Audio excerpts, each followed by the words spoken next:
C'est un président en télétravail.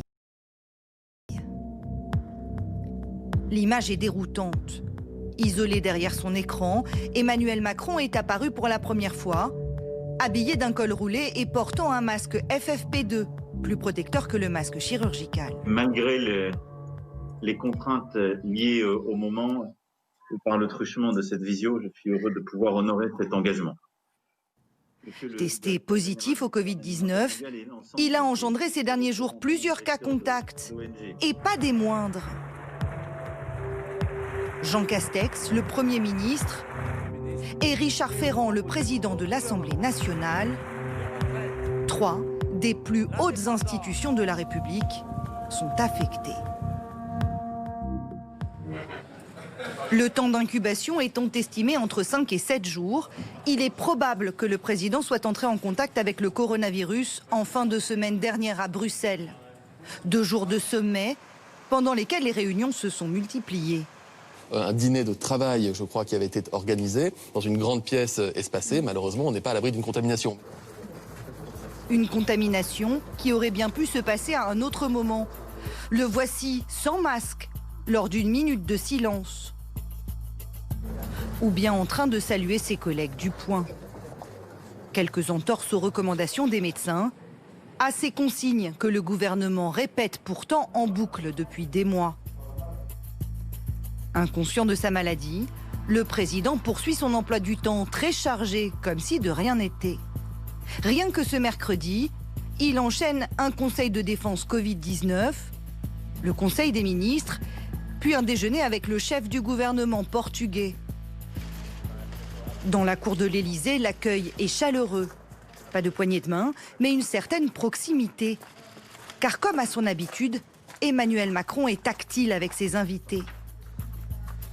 Le voilà d'ailleurs ce lundi tenant la main du secrétaire général de l'OCDE, Angel Gurría, 70 ans. Un geste depuis qualifié de malheureux, une erreur selon l'Élysée. Une attitude dont le président a du mal à se débarrasser, même en temps de pandémie.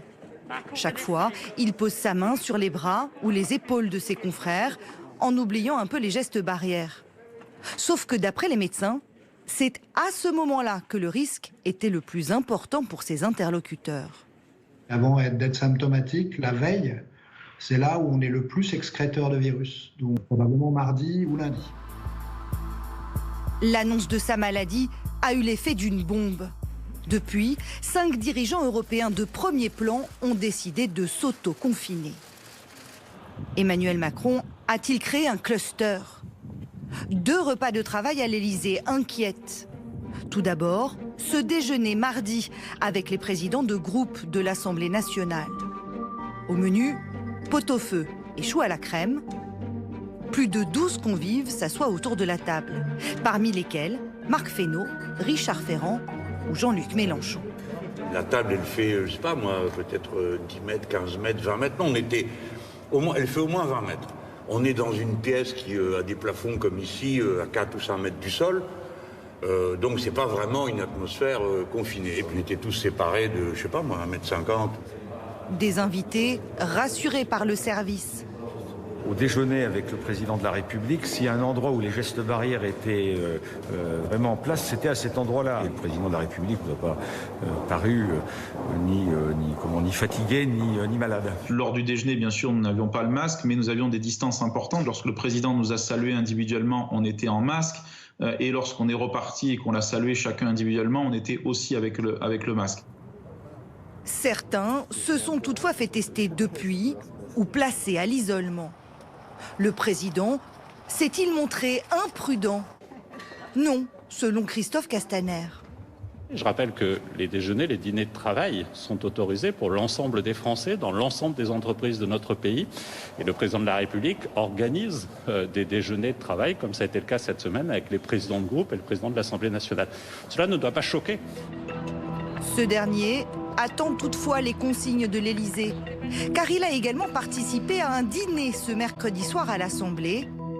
Parmi les invités, 3 cas contacts et plusieurs autoconfinements par précaution.